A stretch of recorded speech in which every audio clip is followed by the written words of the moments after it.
comme je donnais toujours la définition du mariage, c'est une alliance entre deux personnes imparfaites qui décident de s'aimer et de vivre le reste de leur vie ensemble. Tout simplement. C'est qu'au commencement, Dieu avait l'intention dans le mariage, dans l'institution mariage, de vivre le reste de leur vie ensemble. Maintenant. Et ce qui est encore plus grave, le divorce, j'ai toujours dit, est plus grave que même la mort. Comme c'est une relation brisée, il y a l'amertume qui est là. Ça nous amène à trois choses que je voudrais parler aujourd'hui. Vous allez trouver dans les divorces, il y a beaucoup d'amertume. La personne est traumatisée. La personne est dans la colère à un certain... Le cœur est brisé. Donc, les divorces nous amènent un cœur brisé. Les gens qui sont divorcés ont un cœur brisé juste au début. La Bible nous encourage. Oui, le mariage n'est pas parfait. Il n'y a aucun couple parfait. Il n'y a aucun mariage parfait. C'est deux personnes imparfaites qui décident de vivre ensemble le reste de leur vie. Le mariage n'est pas une question de physique seulement. C'est une question du corps, de l'esprit et de l'âme aussi. Il faut comprendre chaque fois que quand le divorce arrive, ça ne détruit pas seulement le cœur, ça ne brise pas seulement le cœur, mais ça brise aussi l'âme. Donc, essaye d'abord d'aller vers Jésus-Christ, d'aller vers Dieu pour la guérison de ton cœur brisé. Allez vers Jésus-Christ pour la guérison de ton esprit abattu. Allez vers le Seigneur Jésus-Christ pour la guérison de ton âme dans l'amertume. Il ne faut pas laisser le diable vous amener jusqu'au divorce, mais il faut tout simplement aller vers Dieu, le Dieu qui restaure les couples. Et surtout, je dis souvent, le divorce est une mort d'une relation, mais c'est une tragédie pour les enfants. Mais c'est une tragédie pour les enfants. Mais c'est une tragédie pour les enfants. Shalom, peuple de Dieu, c'est le pasteur José de l'église pentecôtiste El Shaddai. Bienvenue encore une fois de plus à notre émission Eden. Une émission que vous aimez tant, une émission qui est bonne pour nous. Aujourd'hui, nous allons continuer avec notre thème sur le divorce. Donc, c'est un thème que nous allons essayer de parcourir afin que nous puissions comprendre. Donc, je vous demanderai tout simplement de vous abonner massivement, de liker nos vidéos, de le partager avec les autres parce que vous pouvez aussi sauver certains couples, certaines familles aussi, et d'activer la cloche chaque fois. Cela nous permettra chaque fois quand nous aurons quand même quelque chose à vous proposer, vous serez parmi les premières personnes à recevoir cela.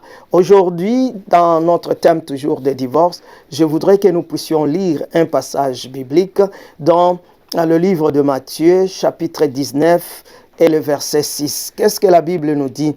Ainsi, ils ne sont plus deux, mais ils sont une seule chair. Que l'homme donc ne sépare pas ce que Dieu a joint. C'est-à-dire, tout simplement, Dieu est en train de nous parler qu'ils ne sont plus. Dans le mariage, comme je donnais toujours la définition du mariage, c'est une alliance entre deux personnes imparfaites qui décident de s'aimer et de vivre le reste de leur vie ensemble. Ici, nous voyons les pharisiens avaient commencé à éprouver Jésus-Christ sur le divorce. Mais Jésus leur dit ceci: si Moïse vous a accordé la permission de divorcer, c'est à cause de la dureté de votre cœur. Mais au commencement, qu'est-ce que vous avez lu? Au commencement, il n'était pas ainsi. C'est-à-dire, au commencement, c'était dans le jardin d'Éden. Dans le jardin d'Éden, c'était Adam et Ève, tout simplement. Il n'y avait pas de divorce. Vous ne pouvez pas, nulle part vous verrez que Adam et Ève ont divorcé. Nulle part vous pouvez voir que Abraham et Sarah ont divorcé. Nulle part dans la Bible vous pouvez regarder que Isaac et Rebecca ont divorcé.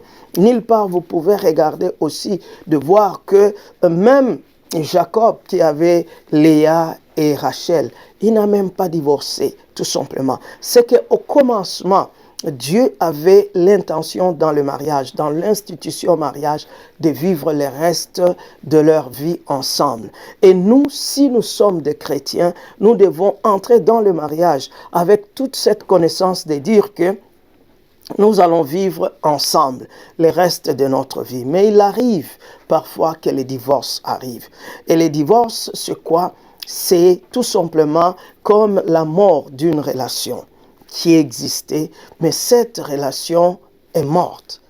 Et c'est ce qu'on appelle divorce maintenant. Et ce qui est encore plus grave, le divorce, j'ai toujours dit, est plus grave que même la mort. Parce que la mort, vous avez une personne que vous aimiez tant, que vous avez parlé, que vous avez toujours l'habitude d'être avec elle, mais elle n'est plus là. Vous allez pleurer et puis à un certain moment, vous allez l'enterrer et puis vous allez l'oublier. Il n'existe pas. Vous ne verrez plus cette personne dès que vous l'enterrez déjà. Mais le problème de divorce, c'est seulement la mort d'une relation, mais les acteurs restent vivants. Et lorsque les acteurs restent vivants, la relation peut être finie, la relation peut être morte, mais à un certain moment, vous entrez dans un centre d'achat, vous allez vous revoir. Les acteurs sont là. Vous êtes dans une fête, vous vous voyez encore. Et c'est ce qui cause parfois des problèmes. Donc la relation est déjà morte, mais les acteurs restent vivants. C'est ce qui fait mal encore dans cette relation. Et c'est la raison pour laquelle, à un certain moment, à travers cette situation-là, il y a un problème qui arrive, que je voudrais que nous puissions en parler aujourd'hui. Comme c'est une relation brisée, il y a l'amertume qui est là. Ça nous amène à trois choses que je voudrais parler aujourd'hui. La première des choses, quand vous lisez Luc chapitre 4, verset 18, la parole de Dieu nous dit, Jésus dit, l'Éternel m'a oint pour annoncer une bonne nouvelle et pour guérir les cœurs brisés. Les divorces amènent les cœurs brisés. Laisse-moi te dire, un cœur brisé, aucun médecin ne peut guérir un cœur brisé. Aucun psychologue ne peut guérir un cœur brisé. Un cœur brisé peut être guéri par Dieu. Et c'est ce qu'amène les divorces. Vous allez trouver dans les divorces, il y a beaucoup d'amertume.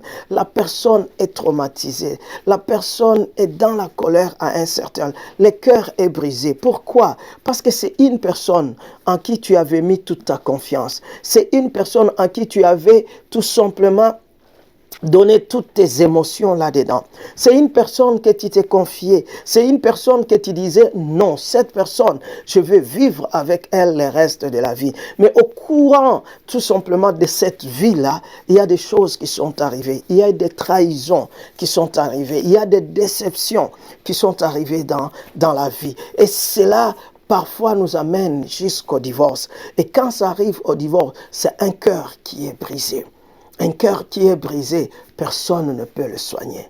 Un cœur qui est brisé, tout simplement, c'est Dieu qui peut guérir ce cœur brisé. C'est la raison pour laquelle Jésus dit, l'Éternel m'a oint pour annoncer la bonne nouvelle aux pauvres et pour guérir les cœurs brisés, tout simplement.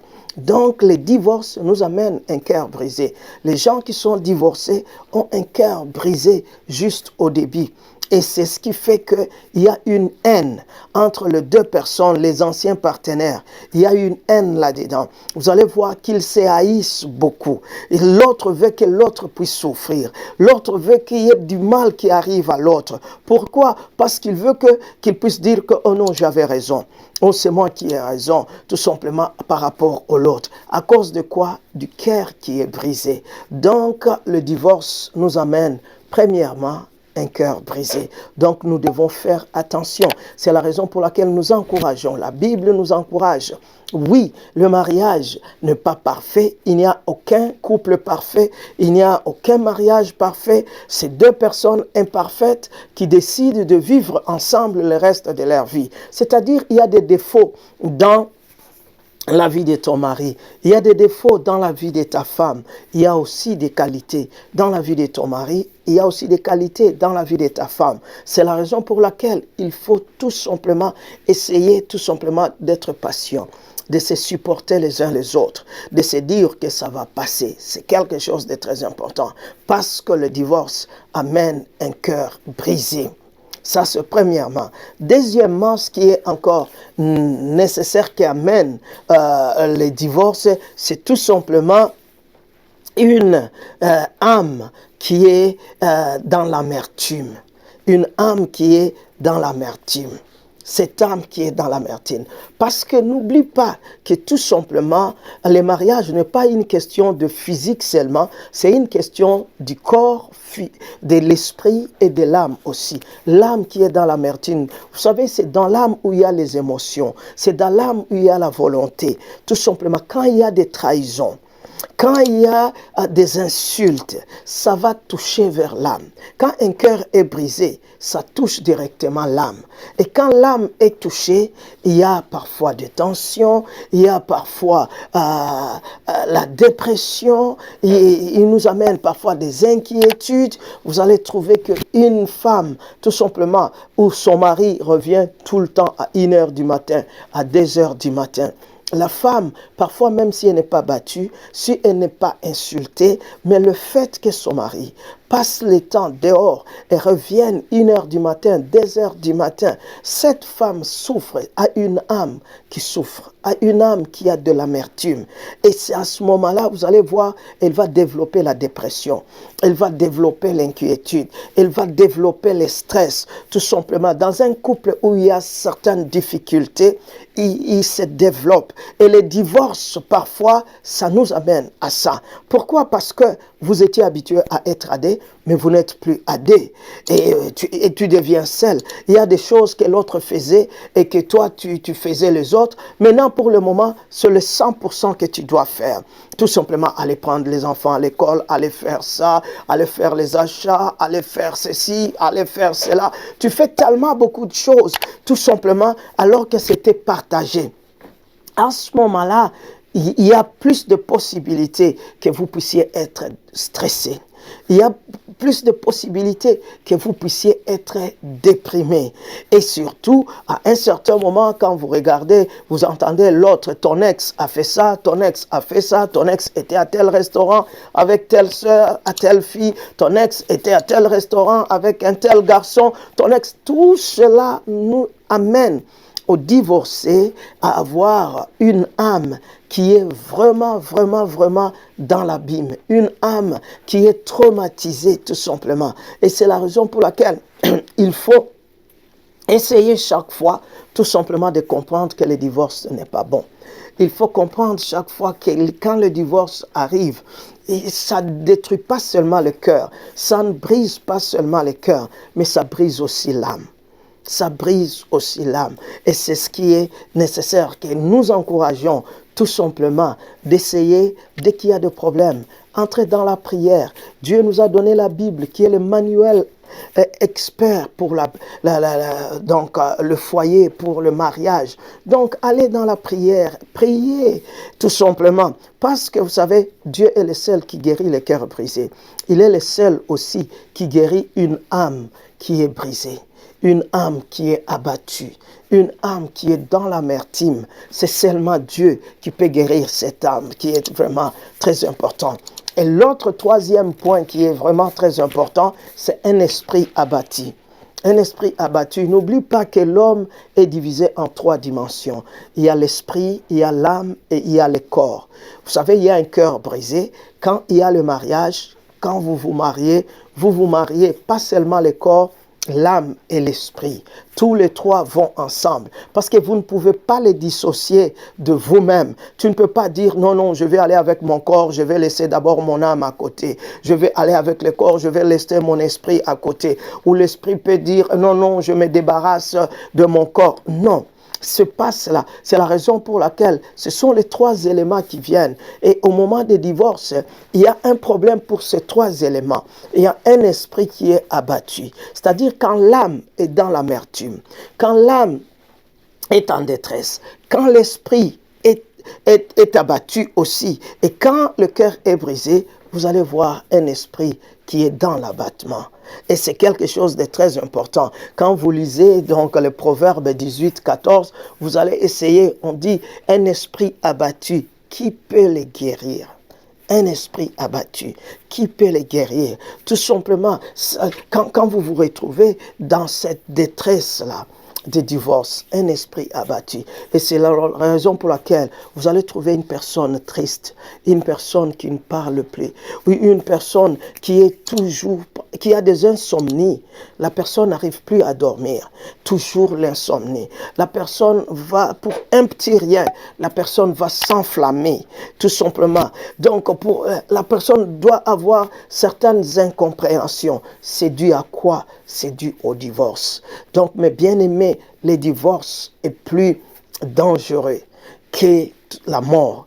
Le divorce n'est pas quelque chose qu'on peut souhaiter dans votre vie. Mais lorsque cela arrive, je vous montre ce qu'apporte le divorce. Quelles sont les conséquences du divorce, tout simplement. Même si on dit, oh non, nous voulons nous divorcer à l'amiable. Oui, il y a toujours un moment de stress. Il y a toujours un moment que l'âme souffre. Il y a toujours un moment, parce que vous étiez habitués à être ensemble. Vous étiez habitués à parler ensemble, à marcher ensemble, à manger ensemble, à dormir ensemble. Et tout d'un coup, cela ne va plus exister. Et c'est ce qui amène plus de problèmes, que nous devons tout simplement faire un effort, tout simplement. Mais la solution qui est là pour nous, c'est que Dieu est là. Dieu a donné l'Emmanuel, qui est la Bible. Pour un cœur brisé, tout simplement, Jésus dit, je suis venu pour guérir le cœur brisé. Pour un esprit abattu, Jésus est venu pour guérir un esprit abattu. Pour tout simplement une âme dans l'amertume, Jésus est venu tout simplement. Il y a une solution. Laisse-moi te dire, le divorce n'est pas un péché impardonnable. Non, tout simplement, l'homme, ça peut arriver dans la vie. Mais il ne faut pas tout simplement se décourager parce que cela est arrivé. Dieu est un Dieu d'une seconde chance. Il nous donne encore une seconde chance. Mais tout ce qui est important, je vais parler dans l'autre vidéo qui vient, il faut être prudent. Il faut être patient. Donc, essaye d'abord d'aller vers Jésus-Christ, d'aller vers Dieu pour la guérison de ton cœur brisé. Allez vers Jésus-Christ pour la guérison de ton esprit abattu. Allez vers le Seigneur Jésus-Christ pour la guérison de ton âme dans l'amertume. Parce que quand tu résous d'abord ces trois-là, tu es prêt ou prête encore pour recommencer quelque chose encore de nouveau. Une bonne relation qui peut encore venir. C'est la raison pour laquelle, tout simplement, je nous encourage tous, tout simplement, à ne pas, tout simplement, aller jusqu'au point du divorce. Si nous avons la possibilité, tout simplement, d'aller vers Jésus-Christ. Quand nous allons vers Jésus-Christ, il peut restaurer. Je sais que parmi ce moment où je suis en train de parler, il y a des gens qui sont dans la séparation. Et je vous exhorte, quand vous êtes dans la séparation, il y a encore une possibilité de retourner ensemble. Il y a une possibilité de se retrouver ensemble et de vivre ensemble en couple. Il ne faut pas laisser le diable vous amener jusqu'au divorce. Mais il faut tout simplement aller vers Dieu, le Dieu qui restaure les couples, le Dieu qui restaure le mariage. Il est toujours là, il est capable. Si vous êtes dans la séparation, allez vers le Seigneur Jésus-Christ. Allez vers le Seigneur. C'est ça les conseils que je peux vous donner. Il ne faut pas dire, oh non, mon ex, mon mari est difficile, c'est impossible. Rien n'est impossible à Dieu. Rien n'est impossible à Dieu. Ce qui est impossible aux hommes est possible à Dieu. C'est ce que la parole de Dieu nous dit. Ton mari n'est pas impossible. Ta femme n'est pas impossible. Si il est impossible, il est impossible pour les hommes, mais pas pour Dieu. Si ta femme est impossible, elle est impossible pour les hommes, mais pas pour Dieu. C'est la raison pour laquelle je vous conseille, quand vous êtes dans la séparation, retournez dans la Bible. allez dans la Bible, n'arrivez pas. Le divorce n'est pas quelque chose à souhaiter. Et surtout, je dis souvent, le divorce est une mort d'une relation, mais c'est une tragédie pour les enfants. Si vous avez encore des enfants, c'est encore plus grave. Les enfants, la plupart ne supportent pas le divorce. Ils ne supportent pas le coup du divorce. Vous risquez de détruire. Parce que pour les enfants, vous étiez des modèles. Parce que pour les enfants, c'est le seul modèle qu'ils avaient à voir dans leur vie. Donc, et maintenant, aujourd'hui, vous voulez arriver, vous n'êtes plus ensemble. Aujourd'hui, ce week-end, les enfants doivent dormir chez la mère, l'autre week-end chez les pères. Donc, les enfants sont entre deux maisons. C'est pas une bonne chose. C'est pas quelque chose que quelqu'un peut souhaiter dans la vie.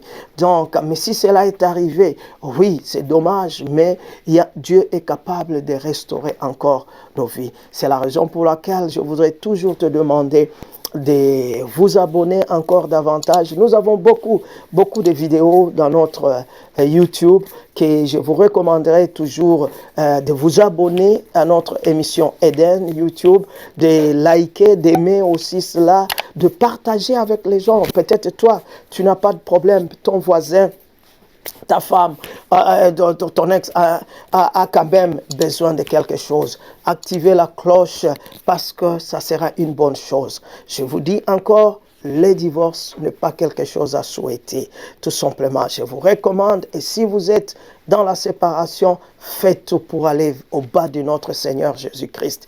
Il est capable de vous restaurer. Je voudrais vous remercier. C'était le pasteur José de l'église pentecôtiste El Shaddai. Merci beaucoup et à la prochaine émission Eden. Que le Seigneur vous bénisse.